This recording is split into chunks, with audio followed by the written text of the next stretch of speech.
Baiklah, Assalamualaikum warahmatullahi wabarakatuh. Perkenalkan, nama saya Anggun Sulistianingsih, NIM 1914080023. Baiklah, di sini saya akan menjelaskan materi yang ketujuh, yaitu fluida dalam sistem biologi. Adapun yang pertama yaitu pengertian fluida. Fluida adalah segala jenis zat yang dapat mengalir dalam wujud gas maupun cairan. Berdasarkan pergerakannya, fluida dibedakan menjadi dua, yaitu fluida statik dan fluida dinamik. Adapun sifat-sifat fluida yaitu yang pertama memiliki massa jenis, yang kedua memiliki volume jenis, yang ketiga berat jenis, yang keempat gravitasi jenis, yang kelima ada kekentalan. Selanjutnya ada konsep tekanan. Tekanan yang berlaku pada zat cair adalah tekanan hidrostatik yang dipengaruhi kedalamannya. Hal ini dapat dirasakan oleh perenang atau penyelam yang merasakan adanya tekanan di seluruh tubuh karena fluida memberikan tekanan ke segala arah. Selanjutnya ada kerja jantung. Proses sirkulasi darah manusia yang terjadi dengan adanya kontraksi otot jantung, yang mana selama proses berlangsung jantung melakukan kerja sebesar V. Darah mengalir melalui sirkulasi sistematik dengan tekanan puncak sekitar 120 mm hemoglobin atau 16 km Pascal. Jadi dari setiap siklus jantung. Pada fase istirahat, tekanan biasanya adalah 40 mm hemoglobin atau 10,5 km Pascal. Karena jantung juga melakukan kerja, jantung juga dikatakan mempunyai daya. Daya merupakan laju pemakaian energi atau delta E per delta T oleh jantung yang sebanding dengan volume darah yang dipompa tiap waktu, atau delta V per delta T pada tekanan konstan atau P. Yang selanjutnya itu ada aliran darah sebagai fluida statis. Fluida diartikan sebagai suatu zat yang dapat mengalir. Keadaan bahan dapat digolongkan sebagai zat padat dan fluida. Fluida mencakup zat cair dan gas. Karena dapat mengalir dari suatu tempat ke tempat lain, fluida tidak mempertahankan bentuknya. Yang kedua ada aliran darah sebagai fluida dinamis. Pada fluida dinamis, fluida ditinjau karena bergerak. Persamaan Bernoulli merupakan persamaan dasar dalam hidrodinamika untuk menjelaskan fenomena fisik yang berhubungan dengan aliran fluida.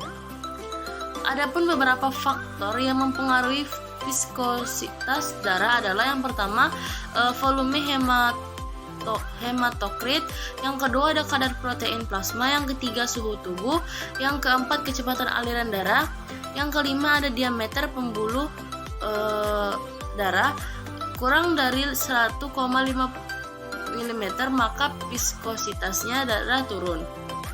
Selanjutnya ada cara kerja sistem pernapasan. Yang pertama, menarik nafas maka paru-paru mengembang dan terisi udara. Yang kedua, udara masuk ke lubang hidung dan ada penyaringan partikel kecil menuju ke trakea. Yang ketiga ada dari trakea masuk ke paru-paru melalui cabang bronkus dan bronkiolus. Yang keempat sampai ke alveolus ada pertukaran udara. Yang kelima oksigen masuk ke dalam kapiler menuju jantung untuk disebarkan ke seluruh tubuh. Karbon dioksida masuk dari kapiler ke rongga paru-paru. Yang keenam, setelah pertukaran oksigen, otot diafragma dan tulang rusuk kembali rileks dan rongga dada kembali seperti semula. Selanjutnya ada prinsip fluida pada paru-paru. Di dalam paru-paru terjadi pertukaran gas antara udara pernapasan di dalam alveoli dengan darah di pembuluh kapiler alveoli. Adapun contohnya yaitu yang pertama, contoh fluida dalam bidang kesehatan. Yang pertama, stetoskop. Stetoskop adalah alat medis yang menggunakan teori fluida dalam pemanfaatnya. Teori ini berkaitan dengan teori tekanan zat fluida yang dikenal dengan hukum Pascal. Yang kedua ada sphygmanometer. Prinsip ini bekerja sesuai dengan fenomena fisika fluida, terdiri atas manometer air raksa, pressure curve, dan stetoskop. Adapun penerapan prinsip fluida pada burung yaitu bentuk sayap burung didesain sedemikian rupa oleh sang pencipta agar mengambil keuntungan dari prinsip di atas. Bentuk yang aerodinamis memungkinkan aliran fluida atau dalam hal ini udara atau angin di bagian atas lebih tinggi daripada aliran fluida di bagian bawah. Hasilnya tekanan udara di bagian sayap di bagian bawah sayap akan lebih besar dibandingkan tekanan udara di bagian atas sayap. Burung pun akan terangkat ke atas karenanya. Selanjutnya kinerja terbang burung, yaitu yang pertama adalah drag force, yaitu gaya hambat udara. Yang kedua adalah lift force atau gaya angkat. Yang pertama ada pada sayap, yang kedua aliran udara yang lewat dari sayap. Yang ketiga ada thrust, yaitu gaya dorong. Adapun persamaan kontinuitas pada ikan sumpit, yang pertama ada bentuk tubuhnya, yang kedua habitat, yang ketiga ada pertahanan hidupnya, meliputi seperti air yang disimpan di insang. Selanjutnya diluncurkan dengan menekankan insang, terus air mengalir lewat rongga mulut, dan selanjutnya lidah ikan berfungsi sebagai katup. Yang keempat ada ciri-ciri ikan sumpit atau pemanah. Selanjutnya ada menguraikan peran fluida dalam peristiwa fotosintesis. Adapun penjelasannya yaitu fotosintesis artinya proses penyusunan senyawa yang sederhana menjadi senyawa kompleks pada bagian tumbuhan yang mengandung klorofil dengan bantuan cahaya matahari. Perubahan molekul yang tadinya lebih sederhana atau 6 molekul karbon dioksida atau CO2 dan 6 molekul air atau H2O menjadi senyawa yang kompleks atau glukosa atau C6H12O6.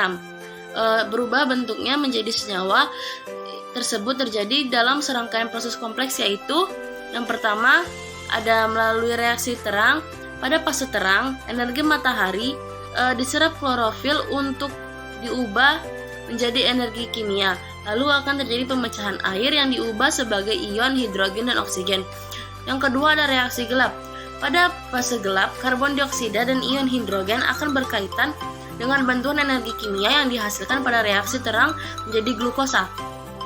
Proses fotosintesis adalah organel kecil dari tumbuhan yang disebut dengan kloroplas.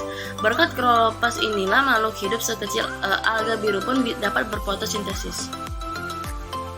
Selanjutnya ada konsep fisika pada proses naiknya air sampai daun.